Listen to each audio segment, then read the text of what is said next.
दोस्तों, आज हम बात करेंगे एक ब्राजीलियन क्राइम फिल्म के बारे में जिसे दुनिया भर में क्रिटिकल अक्लेम हासिल है और इसे 4 ऑस्कर्स के लिए नॉमिनेट भी किया गया था। ये अपने ब्रूटल रियलिज्म के लिए जानी जाती है।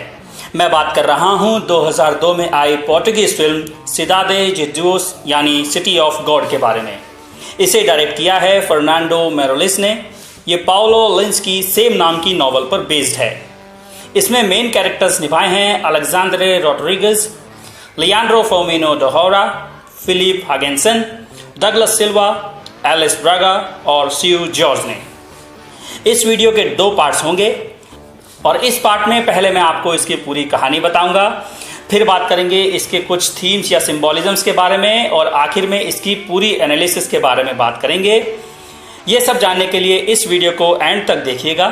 मेरी हमेशा कोशिश रहती है कि मैं आपको फॉरेन सिनेमा की उन मूवीज़ के बारे में जानकारी दूं जो शायद आपको कहीं और ना मिलें। इसलिए ऐसी ही और दिलचस्प मूवीज़ के बारे में जानने के लिए इस चैनल को सब्सक्राइब करके बेल आइकन को ज़रूर दबा दीजिए। तो चलिए वीडियो शुरू करते हैं। हेलो दोस्तों, मेरा नाम है अमन और आप देख रहे हैं सिनेमैटिक ज्ञान। Let's get started.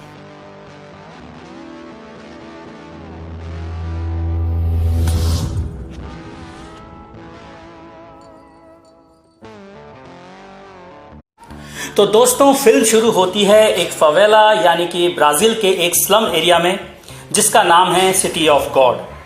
यहाँ एक आर्म्ड गैंग एक भागे हुए चिकन का पीछा कर रही है। चिकन गैंग के बीच रुकता है और हमें नरेटर की आवाज़ सुनाई देती है जो है एक यंग आदमी जिसका निक नेम है रॉकेट और उसका असली नाम है बुस्कापे। फिर हम पहुँचते हैं सीधा फ्लैशबैक 1960s में, जहां फवेला को एक नए बिल्ड हाउसिंग प्रोजेक्ट की तरह दिखाया जाता है थोड़े रिसोर्सेज के साथ। यहां हम मिलते हैं 3 गरीब और नौसिखिए चोरों से जिन्हें द टेंडर ट्रायो के नाम से जाना जाता है और यहीं से शुरू होती है the story of tender trio. इनमें पहला है शैगी जिसका असली नाम है कैबेलिएरा, दूसरा है क्लिपर जिसका असली नाम है अलिकाते और तीसरा है रॉकेट का बड़ा भाई गूज जिसका असली नाम है मर्रेको।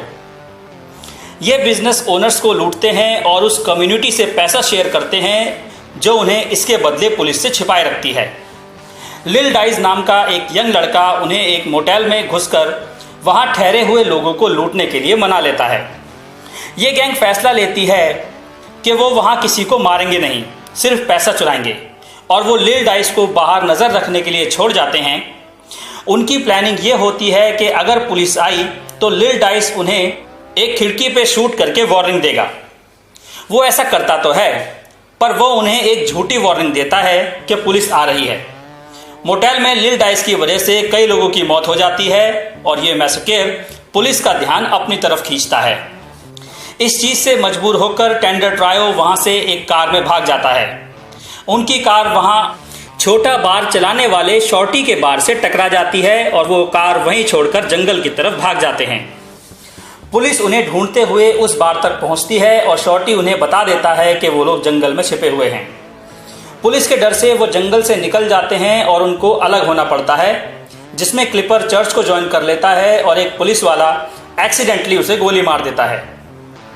शैगी अपनी गर्लफ्रेंड बर्निस के घर पहुंच जाता है और जब वो बंदूक की नोक पर एक कार को रोककर बर्निस के साथ उस फवेला से भागने की कोशिश करता है तो पुलिस उसे भी गोली मार देती है। वहीं गूज को शॉर्टी अपनी वाइफ के साथ गलत वक्त पर पकड़ लेता है और अपनी वाइफ को मार देता है।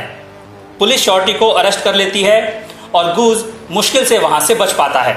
वहां से वो लिल डाइस और बेनी के पास पहुंचता है और जब वो लिल डाइस से पैसे छीनने की कोशिश करता है तो लिल डाइस उसे शूट कर देता है और इसी के साथ 60s की कहानी खत्म हो जाती है। अब हम पहुंचते हैं 1970s में। फवेला एक अर्बन जंगल की तरह बन गया है। रॉकेट एक यंग हिपीज के ग्रुप में शामिल हो चुका है। उसे फोटोग्राफी पसंद है और वो एंजेलिका नाम की एक लड़की को पसंद करता है, पर उसकी एंजेलिका के करीब जाने की कोशिश एक छोटे क्रिमिनल किड्स गैंग की वजह से बर्बाद हो जाती है जिन्हें द रंट्स कहा जाता है।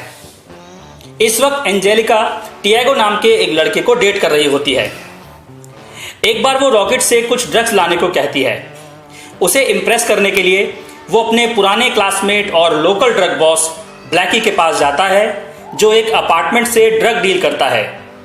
यहीं से शुरू होती है the story of the apartment. यहाँ हमें बताया जाता है कि इस अपार्टमेंट में ये बहुत पहले से होता आया है। सबसे पहले यहाँ डोना ज़िलिया नाम की लेडी ने ड्रग डीलिंग का काम शुरू किया था। उसके काम में इतनी अमेच्योरिटी थी कि उसके फेवरेट डीलर बिग बॉय को उससे ये काम छीनने में ज़्यादा मुश्किल नहीं हुई। फिर उसने लंबे वक्त तक ये ड्रग डीलिंग का काम जारी रखा। यहीं उसके डीलर्स में शामिल था ब्लैकी और बिग बॉय का फेवरेट कैरेट। वो कैरेट पर इतना भरोसा करता था कि उसने उसे मैनेजर बना दिया। लेकिन कुछ वक्त बाद बिग बॉय को पुलिस पकड़ लेती है क्योंकि वो उन्हें पे नहीं कर पाता और उसकी जेल में ही मौत हो जाती है। उसकी मौत के बाद कैरेट उसका सब कुछ ले लेता है सिवाय उस अपार्टमेंट के, और वो उसे अपने फेवरेट डीलर को दे देता है जो है ब्लैकी। खैर, अब आते हैं प्रेजेंट में। लिल डाइस, जो अब खुद को लिल जी कहता है, उसने बेनी के साथ अपना एक ड्रग एम्पायर खड़ा कर लिया है, अपने सभी कंपेटिटर्स को मार के, सिवाय कैरेट के जो बेनी का अच्छा दोस्त है। लिल जी अपार्टमेंट, जो कि एक जाना माना ड्रग डिस्ट्रीब्यूशन है, उसे टेक ओवर कर लेता है और कैरेट के मैनेजर ब्लैकी को अपने साथ काम करने के लिए फोर्स करता है। अब इत्तेफाक से इस अपार्टमेंट रेड के दौरान रॉकेट ब्लैकी से एंजेलिका के लिए ड्रग लेने के लिए वही मौजूद होता है। फिर नरेशन में हम सुनते हैं कि कुछ वक्त के लिए रॉकेट अपने भाई की मौत का बदला लेने के लिए लिल जी को मारने का ख्याल मन में लाता तो है, पर वो ऐसा नहीं करता। लिल जी बेनी के ये बताने के बाद उसे जाने देता है कि वो गूज का भाई है। कुछ वक्त के बाद लिल जी के राज में सिटी ऑफ गॉड में थोड़ी शांति फैल जाती है, जो किसी न किसी तरह पुलिस से खुद को बचाए रखता है। बेनी ड्रग डीलर क्राउड से अलग होने का फैसला लेता है और एंजेलिका के एक्स बॉयफ्रेंड टियागो से दोस्ती कर लेता है, जो उसे अपने और रॉकेट के दोस्तों के ग्रुप से इंट्रोड्यूस करवाता है। यहीं बेनी और एंजेलिका पहली बार मिलते हैं और फिर वो एक दूसरे को डेट करने लगते हैं। वो दोनों साथ रहकर ये शहर और ये ड्रग ट्रेड छोड़ने का फैसला लेते हैं। रॉकेट फिर अकेला हो जाता है। वहीं लिल जी भी एक लड़की को पसंद करने लगता है, पर उसके पास जाने की हिम्मत नहीं जुटा पाता। बेनी के ड्रग ट्रेड छोड़ने के मौके पर एक फेयरवेल पार्टी दी जाती है और इसी पार्टी में वो लड़की भी होती है जिसे लिल जी पसंद करता है। वो हिम्मत करके उसके पास डांस के लिए पूछने जाता है, पर वो ये कह के मना कर देती है कि वो यहाँ अपने बॉयफ्रेंड के साथ आई है। थोड़ी देर बाद जब वो साथ में डांस कर रहे होते हैं तो वो उस लड़की के बॉयफ्रेंड को सबके सामने ह्यूमिलिएट करता है। इस पार्टी के दौरान लिल जी और बेनी की बहस हो जाती है। यहाँ ब्लैकी पहले ही लिल जी को शूट करने के लिए पहुंचा हुआ होता है और एक्सीडेंटली वो लिल जी के बजाय बेनी को शूट कर देता है। बेनी की मौत हो जाती है और इस वजह से लिल जी अपना आपा खो देता है। कैरेट को ब्लैकी से अपनी जान का भी खतरा महसूस होता है, इसलिए वो ब्लैकी को मार देता है। लिल जी और उसके साथियों का एक ग्रुप कैरेट के छुपने की जगह के लिए निकल पड़ते हैं उसे मारने के लिए। रास्ते में लिल जी उसी कपल को फॉलो करता है जिससे पार्टी में उसकी बहस हुई थी। वो उसके बॉयफ्रेंड को मारता है जो एक पीसफुल आदमी है, उसका नाम है नॉकआउट नेड, और इसके बाद वो उसकी गर्लफ्रेंड का रेप करता है। नेड का भाई लिल जी को स्टैप करता है और उसकी गैंग इसका बदला लेते हुए उसके घर में शूट करना शुरू कर देती है। इस गोलीबारी के दौरान उसके भाई और उसके अंकल की मौत हो जाती है। कैरेट और लिल जी के बीच गैंग वॉर छिड़ जाती है।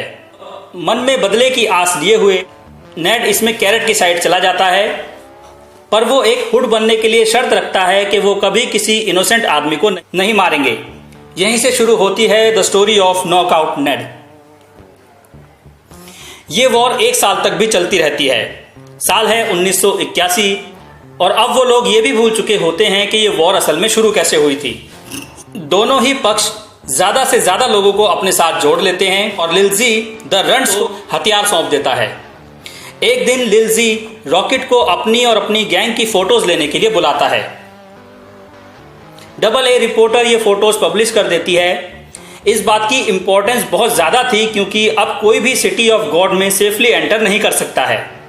रॉकेट को ऐसा लगने लगता है कि उसकी जिंदगी खतरे में है, क्योंकि उसे लगता है कि लिल जी उसे उसकी और उसकी गैंग की ये फोटोज पब्लिश करने के लिए मार डालेगा। रिपोर्टर रॉकेट को रात के लिए अपने साथ ले जाती है और वो उसके साथ अपनी वर्जिनिटी खोता है। उसे नहीं पता होता कि लिल जी को नेट से जलन हो रही है क्योंकि उसको मीडिया से बहुत फेम मिल रहा है। मीडिया ने उसका पर्सनल इंटरव्यू लिया जिसमें उसने बताया कि पुलिस सिर्फ उसे पकड़ती है, लिल जी को नहीं, और इसी वजह से उसकी फ़ोटो भी अखबार में छपी। यही रीज़न था कि लिल जी अपनी इन पब्लिश्ड फ़ोटो से बहुत खुश है क्योंकि इससे उसकी भी पॉपुलैरिटी बढ़ रही है। रॉकेट और ज़्यादा फ़ोटोज़ के लिए सिटी में वापस आता है। फिल्म ओपनिंग सीन पे वापस आ जाती है। गैंग से सामना होने के बाद रॉकेट ये सुन के हैरान रह जाता है कि जी खुद उससे पिक्स लेने के लिए कह रहा है, और जैसे ही वो फोटो के लिए तैयार होता है वहां पुलिस आ जाती है, और जब कैरेट की गैंग वहां पहुंचती है तो पुलिस चली भी जाती है। वहां एक गन फाइट शुरू हो जाती है। नेड को एक लड़का मार देता है जो अपने फादर की मौत का बदला लेने के लिए उनकी गैंग में घुसा था। उसका फादर एक पुलिसमैन था जिसे नेड ने गोली मारी थी। पुलिस लिल जी और कैरेट को पकड़ लेती है और वो कैरेट को मीडिया के सामने पेश करने का प्लान करते हैं। अब क्योंकि पुलिस लिल जी से रिश्वत ले रही थी, इसलिए वो लिल जी को अपने साथ ले जाते हैं और उसका सारा पैसा ले लेते हैं और इसके बाद उसे छोड़ देते हैं। पर रॉकेट चुपके से इन सब चीज़ों की फोटोग्राफ्स ले लेता है। द रंट्स लिल जी को मार देते हैं क्योंकि उसी के इशारे पर उनका एक साथी मारा गया था और उन्होंने इसी का बदला लिया। अब वो उसके क्रिमिनल एंटरप्राइज को खुद चलाना चाहते हैं। वो फोटोज लेने के बाद रॉकेट लंबे वक्त तक सोचता रहता है कि या तो कॉप्स की फोटो पब्लिश करके इस भ्रष्टाचार का पर्दाफाश करके फेमस हो जाए, या फिर लिल जी की डेड बॉडी की फोटोज को पब्लिश करे जिससे उसे न्यूज़पेपर में इंटर्नशिप मिल जाएगी। वो लिल जी की डेड बॉडी वाली पिक्स को पब्लिश करने का फैसला लेता है। आखिर में हम द रंट्स को सिटी ऑफ गॉड में घूमते हुए देखते हैं जो उन डीलर्स की हिट लिस्ट बना रहे हैं जिन्हें मार के उन्हें ये ड्रग बिजनेस टेक ओवर करना है, जिसमें द रेड ब्रिगेड भी शामिल है। और इसी के साथ फिल्म खत्म हो जाती है। तो दोस्तों, सबसे पहले हम बात करेंगे इसकी थीम्स के बारे में। पहली थीम है पावर। हम फिल्म की शुरुआत से ही पावर गेन करने की इच्छा लोगों में देखते हैं, लेकिन ये सबसे ज्यादा प्रोमिनेंट होती है द अपार्टमेंट वाले सीन से, जब हमें उसकी हिस्ट्री के बारे में बताया जाता है और ये अपार्टमेंट ड्रग डिस्ट्रीब्यूशन में पावर का सिंबल बन जाता है, जैसा कि हम पहले ही समझ चुके हैं। दूसरी चीज जिससे यहाँ लोग पावर को शो ऑफ करते हैं वो है गन्स। ऑब्वियसली गन्स से यहाँ लोगों को अथॉरिटी मिलती है, वो किसी से कुछ भी करवा सकते हैं। इसी की वजह से लिल डाइस जैसा बच्चा आगे चलकर लिल जी बना और फिर इस फिल्म का सबसे पावरफुल कैरेक्टर भी। पावर यहाँ हर सिनेरियो में अलग है, इसे किसी एक चीज से डिफाइन नहीं किया जा सकता। दूसरी थीम है गरीबी। गरीबी यहाँ एक और बड़ी थीम है जो इन सब चीजों का सेंटर है। इसी की वजह से यहाँ लोगों के पास रिसोर्सेज की इतनी कमी है और एज अ रिजल्ट उनके पास अच्छी एजुकेशन नहीं है। गरीबी हमें फिल्म के शुरुआत से ही दिखा दी जाती है फवेला में गंदगी और ग्रेफिटी के जरिए। इसका एक और बड़ा सबूत है रंट्स का स्कूल के बजाय सिटी ऑफ गॉड की गलियों में होना। उनकी कॉस्ट्यूम्स भी हर तरह से गरीबी को सिंबलाइज करती हैं। और तो और यहाँ शायद पुलिस भी इसी की मारी हुई है, इसलिए उन्हें और ज्यादा पैसा चाहिए जिसे वो रिश्वत के रूप में हासिल करते हैं। इससे बाहर आ पाना किसी के लिए भी आसान नहीं है, इसलिए लोग इसके लिए गलत रास्ते चुनते हैं। इसका एक और डीप एग्जाम्पल है बीच, जो कि एक लग्जरी की तरह है।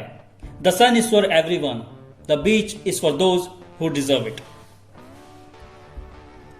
तीसरी और सबसे बड़ी थीम है क्राइम यानी जुर्म। हमारी तीसरी थीम असल में दूसरी थीम की वजह से ही एग्जिस्ट करती है।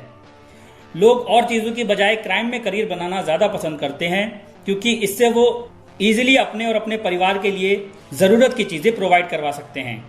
इससे उन्हें पैसा जल्दी और आसानी से मिल जाता है और इतना ही नहीं, उन्हें ड्रग लॉर्ड्स के लिए काम करने की वजह से उनसे सेफ्टी भी मिलती है। एजुकेशन भी इससे बहुत ज्यादा इन्फ्लुएंस होती है, इसलिए रंट्स क्राइम के इर्द गिर्द ही बड़े होते हैं और उन्हें ऐसा लगने लगता है कि ये सब तो बहुत नॉर्मल है। और जब किसी की सोच बचपन से ही ऐसे पनपती है तो उन्हें ड्रग डीलिंग, रॉबरी और गैंग वॉर जैसी चीजों तक पहुंचने में ज्यादा वक्त नहीं लगता। तो दोस्तों, ये तो हुई थीम्स की बात। अब हम इसकी विजुअल स्टाइलिंग के बारे में बात करेंगे, जो खुद ब खुद हमारा ध्यान ब्राजील की सामाजिक वास्तविकताओं या रियलिटीज पर ले आती हैं। डायरेक्टर फर्नांडो मेरेलिस की इस फिल्म को सिर्फ एक सिंपल फिल्म नहीं माना जाता, बल्कि इसे रियो डी जेनेरो के कई फेवेलाज में होने वाले सामाजिक अन्याय यानी सोशल इनजस्टिस का एकदम असली डिपिक्शन माना जाता है। काफ़ी सारे ब्राज़ीलियंस के लिए ये फिल्म एक घायल देश पर बंधी हुई पट्टी की तरह है। चलिए अब इस फिल्म को क्लोजली एनालाइज करने की कोशिश करते हैं। उससे पहले हमें एक टर्म को समझना काफ़ी ज़रूरी है, जो है सिनेमा नोवो। ये एक मूवी जॉनर और मूवमेंट है जिसमें फिल्म का जोर सोशल इक्वालिटी और इंटेलेक्चुअलिज्म पर होता है, जो ब्राज़ील में 1960s और 1970s के दौरान उभरी। ब्राज़ील की नेशनल लैंग्वेज पोर्टुगीज़ में सिनेमा नोवो का मतलब है न्यू सिनेमा। दूसरी चीज़ जो हमें यहाँ जाननी होगी वो ये है कि हमें यहाँ अमेरिकन गैंगस्टर जॉनर की झलक भी देखने को मिलती है। पर आप सोचेंगे मैंने इन दो जॉनर का ही जिक्र क्यों किया। दरअसल ये ज़रूरी है क्योंकि ये दोनों ही जॉनर ट्रेडिशनल इन्फ्लुएंसेस हैं और ये फिल्म इन दोनों जॉनर्स के बीच ही कहीं नज़र आती है। पर इसके बावजूद ये एक प्रोग्रेसिव सोशल वेकअप कॉल बनने में कामयाब हुई, जिसे खासकर वहाँ की नेशनल ऑडियंस के लिए बनाया गया था। आउटसेट से डायरेक्टर 3 पार्ट स्टोरी टेलिंग के जरिए स्लम्स का एवोल्यूशन हमें दिखाता है, जो मैथोडिकली सिंपल सी शुरुआत से एक टोटल केओस तक पहुंच जाती है। 60s में हमें उस फेवेला के सो कॉल्ड गॉड्स के अंदर इनोसेंस दिखाई जाती है, जहां उनके समाज में ये सब गलत चीजें करने के पीछे कोई बड़ा अच्छा काम छुपा होता है। फिर कहानी 70s की तरफ बढ़ती है, जो एक ऐसा दौर है जहां शांति पूरी तरह से भंग हो चुकी है। हर कोई ड्रग्स ले रहा है। कलर्स अचानक स्क्रीन पर उभरने लगते हैं।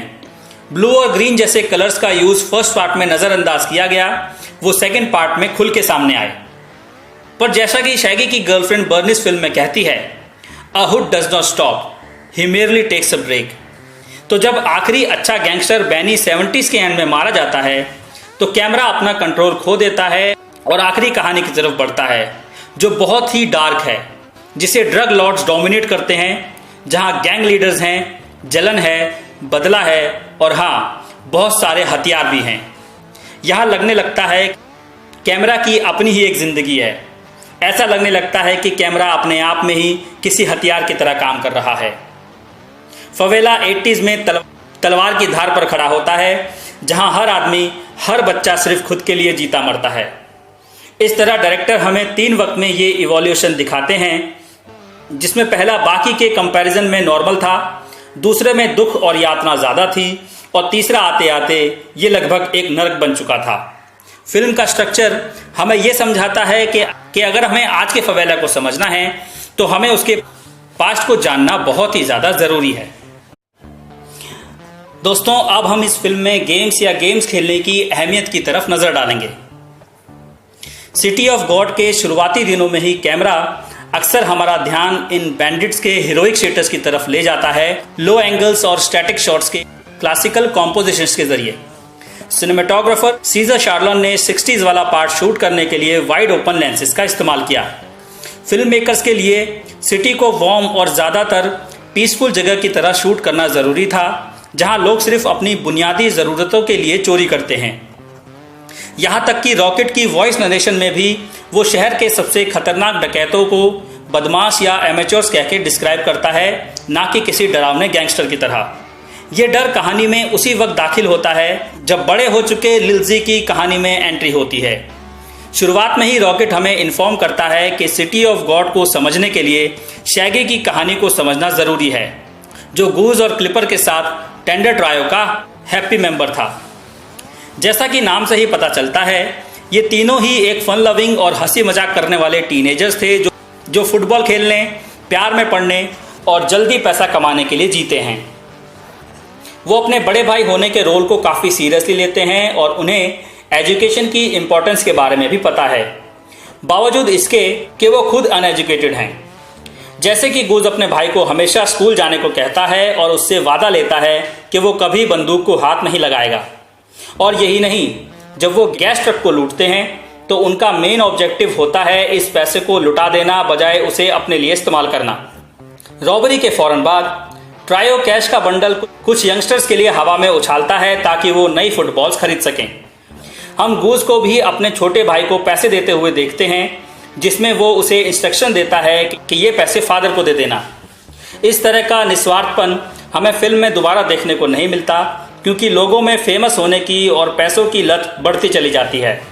सबको सिर्फ अपना फायदा दिखता है। बर्निस की बात यहाँ फिर से एक प्रोफेटिक टोन लेती है जब वो कहती है, hoods don't love, they desire. फिर भी गूज इंसिस्ट करता है कि उसके फादर को ना पता चले कि ये पैसे उसके हैं, जबकि शैगी को बर्निस से और ज़्यादा प्यार हो जाता है, जो उसे उसके हुडलम वेस छोड़ने के लिए कन्विंस करती है। यहाँ कुछ हद तक अच्छाई जिंदा थी। हथियार ज़रूरत की चीज़ थी, ना कि कोई एक्सेसरीज। लोग AK-47 से ज़्यादा फुटबॉल से खेलना ज़्यादा पसंद करते थे। इसी के साथ साथ यहाँ फिल्म की एक और मेजर थीम चलती है, जो है गेम्स और वायलेंस का फ्यूजन। इन दोनों ही थीम्स को फिल्म के आखिरी सेक्शन में चल रहे क्लाइमेटिक केओस की वजह से अलग कर पाना नामुमकिन हो जाता है। जहां ये शुरू हुई थी उन बच्चों के साथ जो एक हार्मलेस फुटबॉल के साथ खेलते हैं, वहीं ये खत्म होती है बच्चों के अलग तरह के चूहे बिल्ली और चोर सिपाही के खेल में फंसे होने से। जब हमारा शैगी से पहला इंट्रोडक्शन होता है तो हम उसे एक स्किल्ड और एक्टिव फुटबॉल प्लेयर के रूप में जानते हैं। इसी फुटबॉल के हुनर की वजह से ही छोटे बच्चे उसे सबसे ज़्यादा पसंद करते हैं। वो ईगरली काउंट करते हैं कि वो कितनी बार बॉल को एक पैर से दूसरे पैर पे बाउंस कर सकता है। इस वक्त में वो ये काउंट नहीं करते कि उन्हें कितने लोगों को मारना है या कितनी गोलियां चलानी हैं। यही इनोसेंस तब बुरी बन जाती है जब शैगी बॉल को हवा में किक करने के साथ साथ अपनी गन निकाल लेता है और बहुत ही एक्यूरेटली वो गोली को बॉल के आर पार कर देता है। यहाँ फ्रेम कुछ सेकंड्स के लिए रोक दिया जाता है क्योंकि ये सिंबॉलिज्म है प्ले वर्सेस वायलेंस का। और इसी रुके हुए सीन से फिल्म का रुख बदलता है और शुरू होती है the story of tender trio. फिर ट्रायो वहां से गुजर रहे गैस ट्रक को रॉब करने के लिए उस डस्टी बॉल को छोड़ देता है। इस सीन में हमें अमेरिकन सिनेमा के वेस्टर्न जॉनर का काफ़ी रेफरेंस देखने को मिलता है। यहाँ दिखाई गई वॉर्म येलो टिंट पुरानी वेस्टर्न्स की याद दिलाती है। यहाँ लड़के और कैमरा जब एक साथ व्हीकल के साथ भागते हैं तो ऐसा लगता है कि वो गन लेके घोड़े पर बैठे हैं और उन लड़कों ने रॉबर्ट्स की तरह ही अपने चेहरे पर रुमाल भी बांधा हुआ होता है। वेस्टर्न और गैंगस्टर जॉनर अपने आप में ही इनजस्टिस और सोशल फेलियर जैसे सब्जेक्ट्स सजेस्ट करते हैं। सिटी ऑफ गॉड में भी दिखाई गई प्रॉब्लम्स हमें दुनिया भर में देखने को मिलती हैं, जहां गरीब बच्चे गलियों में घूमते रहते हैं और ऐसी बुरी आदतों में फंस जाते हैं। यहाँ ज़्यादा ज़रूरी ये है कि इस रॉबरी की इनोसेंस या यूं कहें कि नौसिखियापन ऑलरेडी बच्चों के खेल और क्राइम के मिले हुए फ्यूचर को प्रेडिक्ट कर देता है। Visually as well as thematically ये नैरेटिव पुराने ब्राजीलियन सिनेमा नोवो मंत्र पर एकदम फिट बैठता है। तो दोस्तों, यहीं खत्म होता है इस वीडियो का पहला पार्ट।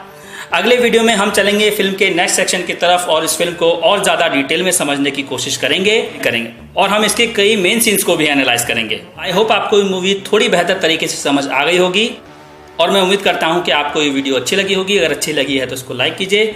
अगर आपके कुछ सवाल या ओपिनियंस है तो उन्हें कमेंट सेक्शन में शेयर कीजिए। इस वीडियो को शेयर कीजिए। मैं मिलता हूँ इस वीडियो के अगले पार्ट में। Thanks for watching. Bye bye.